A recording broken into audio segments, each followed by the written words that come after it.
उत्तर प्रदेश के एक छोटे से गांव की यह कहानी है। इस गांव में लड़की का जन्म किसी अभिशाप से कम नहीं माना जाता। यह गांव ज्यादा बड़ा नहीं है। ज्यादातर लोग चौधरी अजमेर सिंह के भट्टे पर मजदूरी करके अपना पेट पालते हैं। उसी भट्टे पर धनवा नाम का एक आदमी भी काम करता है। उम्र लगभग 45 साल, अविवाहित और अकेला। शादी की उम्मीद उसने बहुत पहले ही छोड़ दी थी। उसे यकीन था कि वह उम्र भर कुंवारा ही रहेगा। लेकिन एक दिन गाँव का पुजारी उसके लिए एक लड़की खोज लाता है। उस लड़की का नाम है भवरी। उम्र करीब 21-22 साल। गांव में लोग कहते हैं कि वह बड़ी मनहूस है। वजह भी अजीब है। अब तक उसकी 3 बार शादी तय हुई, लेकिन हर बार दूल्हा मौत के मुंह में चला गया। एक की मौत तो मंडप में ही हो गई, दूसरा रिश्ता कभी मुकाम तक पहुंचा ही नहीं, और तीसरा तो सबसे दर्दनाक, शादी के दिन ही दूल्हा घोड़े से गिरकर मर गया। भवरी की शादी में आए 5 खास लोग कहानी की असल परत खोलते हैं। पहला है चौधरी अजमेर सिंह, गाँव का सबसे बड़ा जमींदार और रोजगार दाता। दूसरा है उसका मैनेजर सौरभ, जो पहले मजदूर था लेकिन अब चौधरी का खास गुंडा बन चुका है। मजदूरों से हफ्ता वसूली करना और उन पर दबंगई दिखाना उसका काम है। तीसरा है गांव का पंडित, धर्म के नाम पर ढोंग करना, पैसों के लिए तंत्र मंत्र रचाना और औरतों की इज्जत लूटना, यही उसका असली चरित्र है। चौथा है गांव का दुकानदार, जो उधार तो देता है लेकिन बदले में औरतों के जिस्म पर बुरी नजर डालता है। और पांचवा, सबसे खतरनाक, गांव का डॉक्टर, जिसे लोग भगवान का रूप मानते हैं लेकिन असल में वह इंसानियत का सबसे बड़ा गुनहगार है। भवरी की शादी में चौधरी के 2 छोटे भाई दया और गोपाल भी मौजूद हैं। दोनों ही अपने बड़े भाई पर गुस्सा निकाल रहे हैं कि उसने धनवा की शादी इतनी जवान और खूबसूरत लड़की से कैसे होने दी। ये दोनों गांव के छठे हुए बदमाश हैं। गांव में शायद ही कोई ऐसी लड़की बची हो जिस पर उनकी गंदी नजर न पड़ी हो। शादी वाले दिन जब पूरा गांव दावत में मस्त था,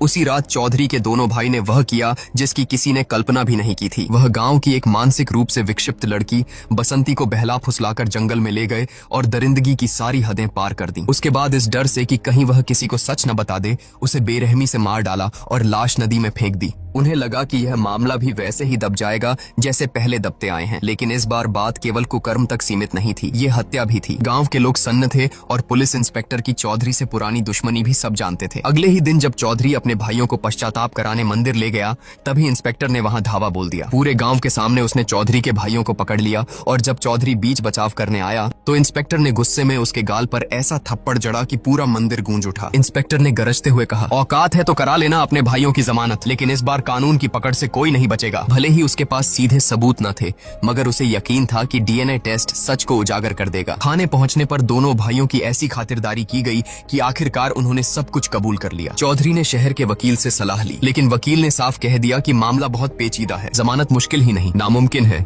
हाँ, सेटिंग की जाए तो रास्ता निकाला जा सकता है, लेकिन इसके लिए मोटी रकम चाहिए। चौधरी के पास उस वक्त पैसे नहीं थे। तभी गांव का पंडित उसकी मदद के लिए आया और बोला, चिंता मत करो चौधरी, मजदूरों की मजदूरी से पैसे काट लो। 300 मजदूर हैं, हर किसी की आधी मजदूरी रोक लो, देखते देखते रकम पूरी हो जाएगी। और हुआ भी वही, मजदूरों की आधी मजदूरी काट ली गई। मजबूरी में मजदूर काम छोड़कर भी नहीं जा सकते थे, क्योंकि आसपास दूसरा कोई भट्टा ही नहीं था। जो विरोध करता उसे धमकियां मिलती या उसकी कुंडली दिखाकर डराया जाता। गरीब मजदूरों की हालत बद से बदतर हो गई। बुधवार नाम का मजदूर अपने बीमार बेटे की दवा तक नहीं खरीद सका। आखिर उसकी पत्नी मालती को बेटे के इलाज के लिए गांव के डॉक्टर के साथ सोना पड़ा। अगले दिन धनवा खुद अपनी बकाया मजदूरी मांगने चौधरी के पास गया। चौधरी ने बेहयाई से कहा, पैसे चाहिए तो अपनी औरत को भेज दे मेरे पास, मजदूरी पूरी मिल जाएगी। यह सुनकर धनवा भड़क उठा। उसने पलटकर कहा, ठीक है चौधरी, मैं 7 दिन की मजदूरी छोड़ देता हूँ, तुम अपनी बीवी को मेरे पास भेज दो। चौधरी इस जवाब से आग बबूला हो गया। उसने अपने लठैतों से मिलकर धनवा को बुरी तरह पिटवाया। हालांकि वह बच तो गया, लेकिन बुरी तरह घायल हो गया। डॉक्टर ने पट्टियां तो कर दी, पर जांच के बहाने उससे भी वसूली की फिराक में था। घर में खाने तक के लाले पड़ गए। तभी बुधवार की पत्नी स्कूल जाने वाली बच्ची को लेकर पंडित के पास पहुंची। पंडित ने कहा, इसका इलाज पूजा पाठ से होगा, रात को अकेले मंदिर आना होगा,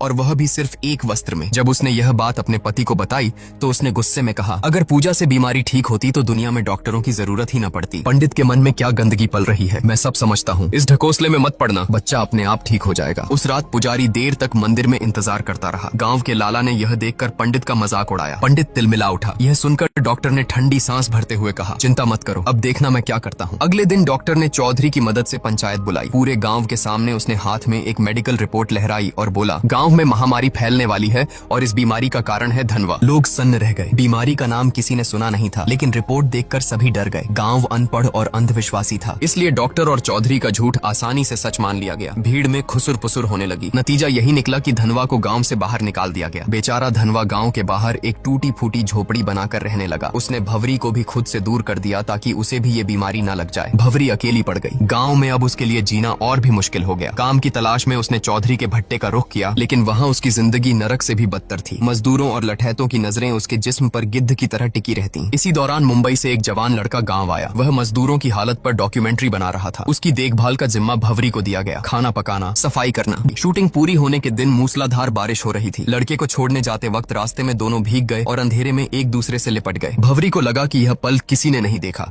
लेकिन सोरेन के आदमी ने उन्हें रंगे हाथों देख लिया। अगले ही दिन यह खबर आग की तरह गांव में फैल गई। पांचों बड़े रसूखदार बौखला गए। लड़के को सबके सामने बुरी तरह पिटवाया गया और पंचायत में भवरी पर आरोप लगाया गया।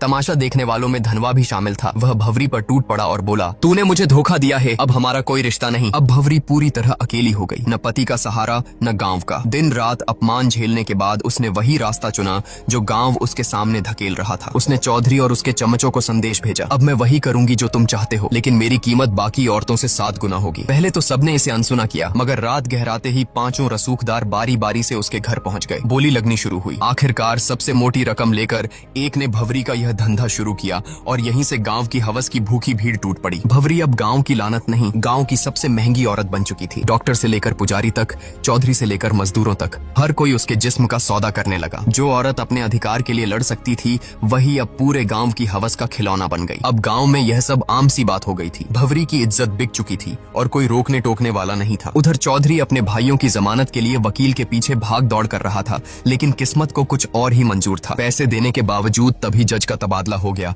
और चौधरी का पैसा डूब गया। वकील ने नया उपाय सुझाया, बसंती की दादी से समझौता करा लो, केस वापस ले लेगी। चौधरी भारी मन से दादी के पास पहुंचा, मगर वहां उसे ऐसा सच सुनने को मिला जिसने उसकी रूह तक हिला दी। दादी ने कहा, बसंती तेरी ही बेटी थी। चौधरी का दिल धक से रह गया। असल में सालों पहले उसका एक अवैध रिश्ता था और उसी से बसंती पैदा हुई थी। वह भले ही दिमागी तौर पर कमजोर थी, लेकिन खून तो चौधरी का ही था। यह सच्चाई जानकर चौधरी भीतर से टूट गया। गहरी खामोशी और तनाव ने उसकी आत्मा को ही घेर लिया। वह किसी से बात नहीं करता, हर वक्त गुमसुम बैठा रहता और आखिरकार मानसिक दबाव से उसकी मौत हो गई। किसी को समझ ही नहीं आया कि चौधरी जैसे ताकतवर आदमी का अंत ऐसे कैसे हो गया। लेकिन चौधरी की मौत के बाद भी गांव की गंदगी बंद नहीं हुई। इसी बीच डॉक्टर की बेटी भी बीमार पड़ गई। गुपचुप इलाज कराने पर पता चला कि उसे एड्स हो गया है। गुस्से में डॉक्टर उसे मारता पीटता रहा और पूछता रहा कि किससे मुंह काला किया। लड़की ने बताया कि उसका अफेयर डॉक्टर के असिस्टेंट मनु से था। जब मनु की पिटाई हुई तो उसने कबूल किया कि वह भवरी के पास भी जाता था। यह नाम सुनते ही डॉक्टर का चेहरा जर्द पड़ गया। उसे याद आया कि वह भी भवरी के पास कई बार जा चुका है, यानी कि भवरी अब मौत की वजह बन चुकी थी। धीरे धीरे पूरे गांव में मौतों का सिलसिला शुरू हो गया। औरतें हों या मर्द,